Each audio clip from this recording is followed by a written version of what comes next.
Welcome to this episode of the Bionicle Inspiration Series, like brand new Bionicle sets on the shelves with that feel-good Bionicle feeling as we talk about Bionicle MOCs from the community to inspire you to build your own cool stuff. Well, today we're going to be talking all about creepy crawlies and other kinds of bug-related MOCs. No plague mechs in this episode. No. Not to say that plague mechs aren't cool, but I've done an episode on plague mechs. Ain't never done an episode on bugs. And if I have, I don't know, man, it's been 160 odd episodes. I've probably forgotten, but I'm like 90% sure I haven't. But bugs. We're going to talk all about bugs today. But before we begin, I want to give a quick shout out to Linad, one of my patrons on my Patreon. Thank you very much for your patronage, good sir. Very much appreciate it. And if you want to become a Patreon patron, you can. You can check all the benefits over on Patreon, but it does give you access to the patron exclusive podcast. You get a weekly podcast every week with me, and might even feature some guests in the future. But it's a good, fun time. And there's other things, of course, there as well. But you can go check that out in your own time. But of course, there's no pressure to become a patron. That's completely up to you. But all right, let's begin now. This first MOC's by Cubic, and it's called Backyard Critters. So I really do enjoy this one. I love that it uses the wing pieces that came in the original Ant-Man set, the set that came with Anthony the Ant, and it came with two Ant-Mans and Yellow Jacket. It was a really, really cool set. And those wings are perfect for any kind of insect or bug, you know? Obviously those were made for ant wings, but they work pretty well for any other kind of thing. You know, I imagine this is more of a mosquito, and so they work well for mosquito wings too. I also love how this MOC uses the Carapace armor. It kind of gives it a bit of a wasp-like look. I don't think this is a wasp. Like I said, I think it looks like a bit more of a mosquito.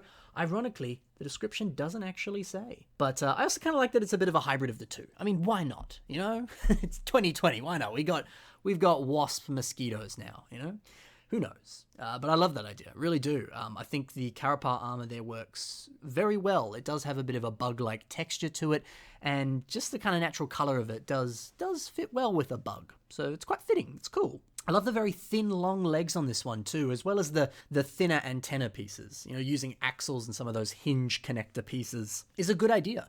It very much looks bug-like, having those very long, thin limbs and other appendages. I think is very beneficial, and certainly something to be including across all of your bug MOCs, you know?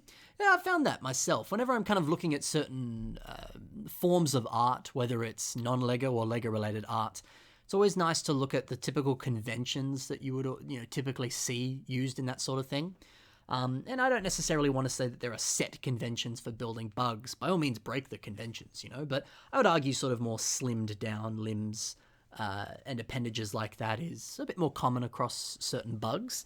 But that being said, there are bugs that don't do that too. So, you know, it's touch and go there, I guess. But by all means, do some research on bugs. Go on Google, type whatever bug you're building, whether it's a bee or a mosquito or things that aren't actually bugs but kind of look like bugs.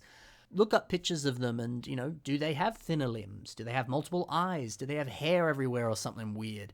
Are they 10 foot tall and live in Australia? I don't know. Am I a bug? Maybe. But figure, you know, have a look around, have a cheeky Google, and take a look at all the images that do exist on the internet, because there's a lot of them, and it's a great source just to get a 360-degree view of the bug that you might be building. And of course, you could be building more of a custom bug, but, you know, people would have drawn crazy, weird interpretations of robot bugs and sci-fi bugs and prehistoric bugs, all sorts of stuff. So there's a lot you can Google and get ideas from. But also, let's not forget this little caterpillar or little centipede guy down the bottom here. He's used some Kalmar armor, the red Baraki set Kalmar. The Baraki got it going on, guys. The Carapace armor be working perfectly here. The Kalmar armor working here perfectly too. That Kalmar armor has this beautiful texture to it that does look very bug-like. It's sort of got those little ripples, those little circles in it. It's very, very perfect. It looks like that exoskeleton of a bug. It's gorgeous. It's gorgeous indeed. All these repeated legs too, perfect for a bug. Two very nice designs. And of course, I'm saying the word bug. You might be like, technically, Ben, a mosquito isn't a bug. Yeah, whatever, you know. But I'm going to use the term bug. It doesn't matter. Maybe I'm pretty... Look, I don't know. I didn't do my research on what specifically classifies a bug or not. But, you know, if it makes you happy to say, hey, it's not a bug, that's cool, man. That's cool. Anyway, let's look at some more insects, bugs, or creepy crawlies, as we can also call them. This one's by Will Hafner and is called Colopatri. You can read it yourself. You know, that's it. I take a stand. No, I'm not. But I always like to say the names aloud just because I always like to give as much credit as I can to the builders. Because remember, I didn't build the things you're looking at. I'm featuring other people's stuff. But that's a hard word to say. That's a hard word to say. Cole. We'll call him Cole, like the ninja in Ninjago. This is Cole the Bug. So this is obviously built in some sort of digital building software, whether that's the studio building on Bricklink or LDD or LDraw or a whole bunch of other different things. But this looks to be digital. But what I love so much about it is it's so creepy, it's so tiny, it's so cute. Look at it, it's so adorable. I love the idea of building that. Just, you know, mocking up a cute little quick bug, cute little quick mock, because it's fun. Building is fun, you know? And sometimes you don't have time to build massive giant dioramas, or you don't even have time to build just like a little tower or something. But maybe you've got enough time to just whip together a little bug like this or something. Could be a fun thing to do, and you can get your building fix in, you know? Sometimes you're always itching to build, you know? And just building smaller, you can get that fix in.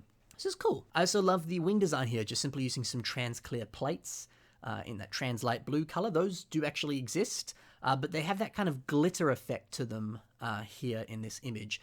I don't believe those pieces come all glittered up. They do just come in that straight trans blue, but there are pieces that exist with that glitter to them, and I think that actually surprisingly fits wings on bugs very, very well. So if you have glitter elements, can you use them for wings on a bug of some kind? Because you kind of take a look at like dragonflies and stuff, their wings do have that kind of glittery sheen to them almost. I think it fits, personally at least. So look at your glitter pieces, it might really help. I still love the two eyes, those two green studs really pop, and the fact that there's two of them too really fits this bug look. This is more of a sort of his own interpretation of a bug, of course, but it works well. It's super cute, it's great. Fun little bug. Let's move on to the next mock. It's by Shadowgear 6335. You might have heard of him before, and this is called Primordial Carnage. This is a fun mock and a revamp of one of Shadowgear's older mocks too. That's something that Brendan does a lot actually, which is I always think is awesome. And Brendan's not the only person who does it. A lot of people do it. Is revamping your older works. You know, I have an image right now. I finally found it. I've been looking for this for years, but it's a picture of me as a little boy with all my Bionicle MOCs on the floor. And I say MOCs. One of them's Onawa, one of them's Gully, one of them's Tahu, but then there's a Bionicle next to him, which is, he's got Liwa's arm, Gully's arm on the other arm. He's got some green socks on. He's got Liwa's feet.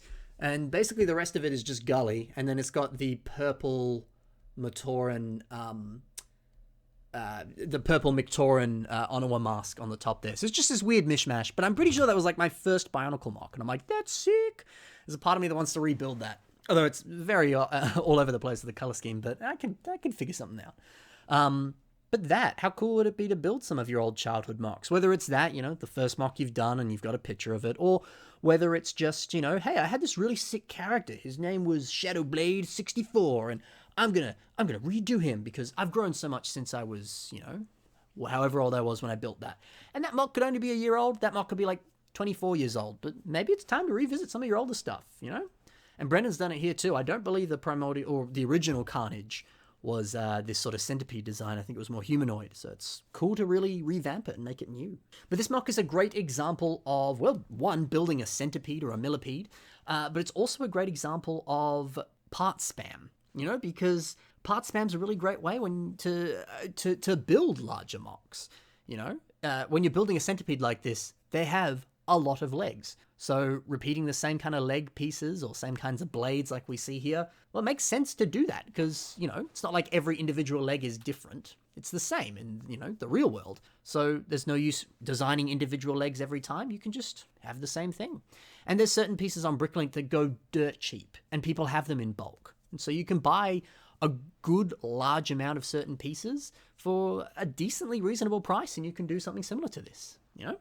Or you're like me. And you have that pile, the pile that I'm staring at right now as I talk into my microphone, and it's that silver pile, or it's that pile of weapon pieces, or just that pile of pieces that you never use, you know? It just always sits there and you're like, I don't like you. I don't use you. You just sit there. Nothing happens with you. You never get used in my MOCs. right? Well, the pile that I'm looking at right now has a lot of silver blades in it. You know, I tend to just build my own custom weapons if I'm building a Bionicle. I don't tend to use kind of the prefab weapon elements, especially silver ones. I don't know, just something about it, you know? Well, like Shadow Gear's done here, he's finally given use to some of those pieces that I imagine he's had sitting around for years and does nothing with. So that's a great idea too. Build a Titan MOC that finally uses those pieces that you never use. Build a MOC that finally uses that abundance of weapon pieces that you never use. Now's the time. Now's the time. And, you know, like you see here, you can get a pretty cool result with it too. And you can build a sick Titan that doesn't, you know, cost your entire collection. Of course, it depends on the size of your collection, of course. I can respect that you might be like, Ben, I use all the pieces in my collection because I don't have a big one. That's fine too, of course. But, you know, if that's something that you have access to, that's a thought and something to play around with. I love the general kind of face of this MOC. The eyes here are really cool, how it is all these different Borok eyes in trans orange there, forming multiple different eyes. But then you've got this trans orange ribcage piece from some of the G2 Skull villains, and that's the same color as the eyes, so it kind of looks like it has this much larger eye in the middle. And I really like that, just this idea that it's a bug and it's just got heaps of different eyes. It's scary how many eyes it's got. It's staring at you from 20 different directions. It knows where you are and it will strike you down. And that's pretty cool. And it's really menacing too. There's a very menacing nature to this MOC. All these repeated blades and sharp edges and things is scary. You know, in the language of character design or animal or bug design in this case, a whole bunch of different really sharp edges and blades and things. You don't want to mess with that. So that's really cool.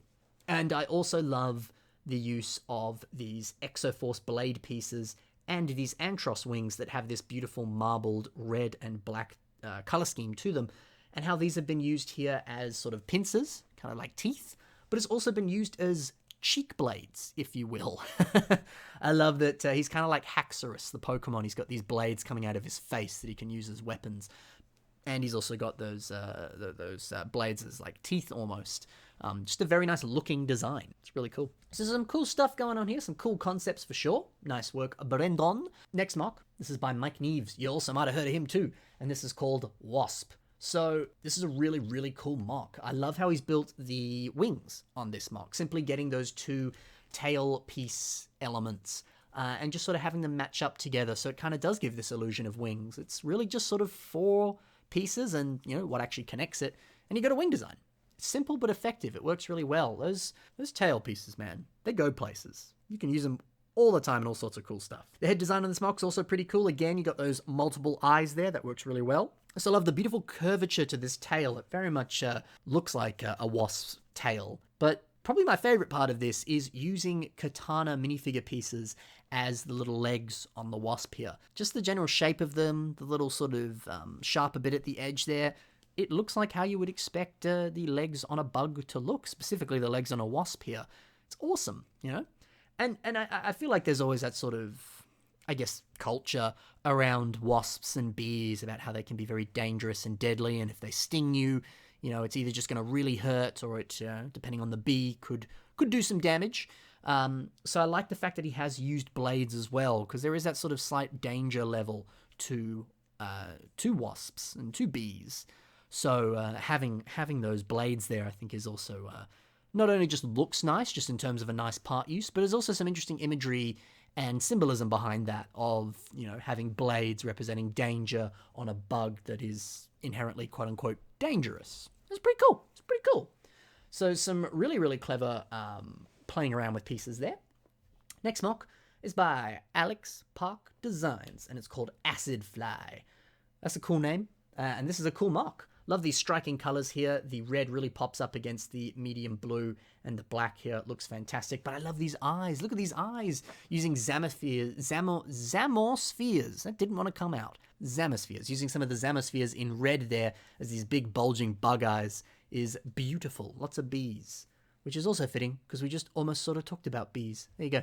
Anyway, that's a great design and a great way to use some of those pieces, because I don't know about you, I don't really use Zamospheres. You know, like it was a fun little, you know, technique, little gimmick thing, firing the Zamospheres on your Tauronica, or even some Lego sets like Power Miners and stuff. They used Zamosphere launcher things. But I don't know, other than that, I don't really tend to use them. It's just kind of a piece you don't see used much. This is cool to see it used here. And you might be like, how did he attach these? Now, I think I know. So there's this piece here. This is from, you can see it on certain wheelbarrows from LEGO system sets. If not, just give that a quick Google, that piece name there on Bricklink, and it should appear for you, and you can see the sets that it appears in.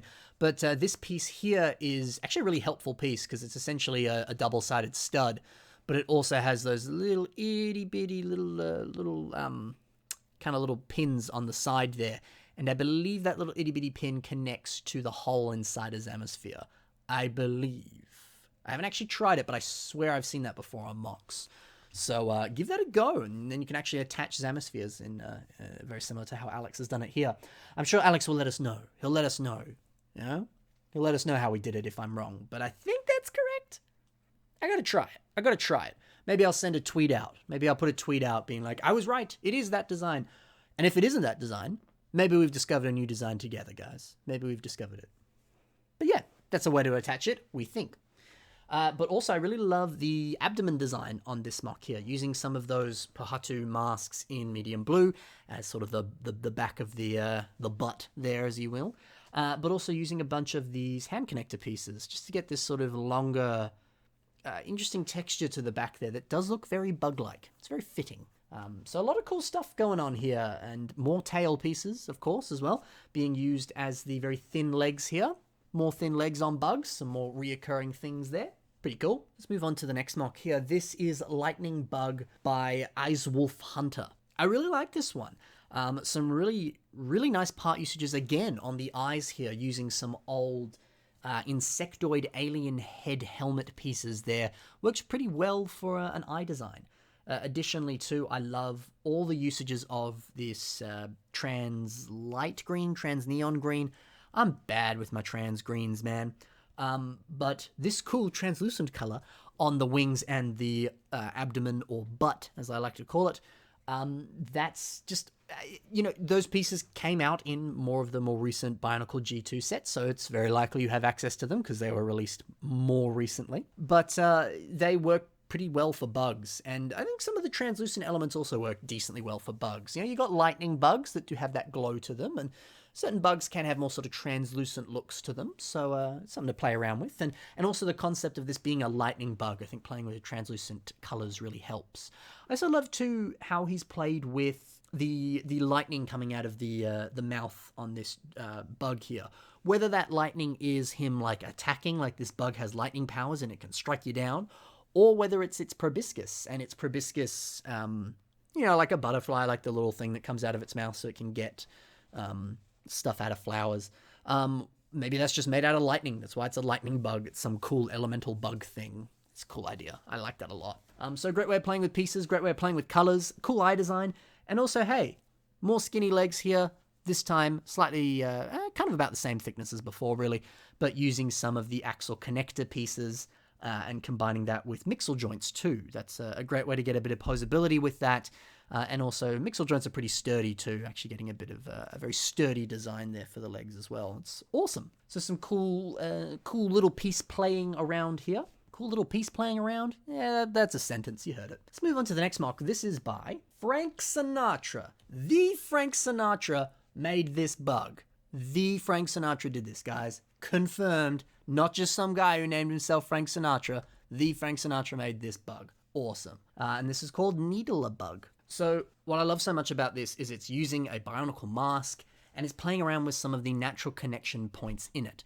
Some of the older Bionicle masks, specifically like second, first, and third wave of Bionicle masks, had a bunch of holes in them. And some of those holes, you can just straight up attach things inside of, whether it's legal or not. You can. And this is a great example of that, whether it's the eyes on the mask, just the natural holes inside the mask, he's managed to attach some pieces into it. And it looks cool because the mask forms a nice little sort of shell for this bug, and he's got all these cool appendages coming out of it. He's used a lot of sort of smaller elements too. It almost gives it this sort of mechanical look, really packing in a lot of smaller pieces to get this more kind of greebled texture. It's pretty cool, actually. I like the idea of this sort of robotic bug almost. You kind of get that vibe on this MOC here. But I really love the use of the Paraka spine minifigure elements. They're often used as just vines on system sets, but they were, of course, used on the Bionicle play set Paraka minifigures. Using those there as horns coming out of this MOC in dark green there. Very nice bug-like look to those pieces. It's pretty fitting, actually. Just the sort of jagged, spiky texture to it. It does look surprisingly bug-like. It's pretty cool. So some clever stuff going on here. Great way to play around with your masks and build a fun little MOC. Very nice job, Frank Sinatra. Last MOC. This one is by Titolian, and it's called Series 2 Burrow Weevil. So again, another way to play around with your masks here. Pick up a mask, put some stuff in it, play off the connection points, and build a little bug with it. Use the mask as sort of the exoskeleton, the shell of a bug, and it works really, really well, man. I love too how he's used some of these minifigure hand pieces here as those thinner bug legs. More consistent things across the bugs here. But you kind of really can't get a piece that's smaller than a minifigure hand, really. Yeah, I'm sure someone will be like, actually. But it's a pretty small piece, you know? So it works well for a very itty-bitty bug. I like that. And I also love that little spiral. They've got a specific name, those gears. Is it a spiral gear? I'm totally blanking on the name, unless that is it. I don't know, but that gear piece at the front there has a little horn or a little sort of, I don't know, some kind of appendage on the bug there. It's just cute. It works. And the trans yellow for the eyes here also works really well. So again, a fun little bug, something quick you could easily mock up. Doesn't use too many pieces, but it's a fun build and a good looking build too. Uses parts well. So that's been a bunch of bugs, insects, and creepy crawlies. Hopefully you enjoyed this episode today. If you did, be sure to check the links in the description to the other, to the MOCs that you saw in today's episode. Check out some of the other stuff they've done perhaps, and just leave a bit of love on the MOCs that you really enjoyed. Let the original builders know how much you liked them. Additionally, you can check the links in the description to some of my social media. As I said before, there's my Patreon. You can become a patron and join in the conversation and fun over there, and have access to the Patreon exclusive podcast. But additionally, on my other social media, you can see me post some of my own work. I have a few more exciting projects and things coming up soon there, so stay tuned for that. But otherwise, that's it. Hopefully you enjoyed this episode of the Bionicle Inspiration series. I'll see you in the next one. Happy building and bye for now.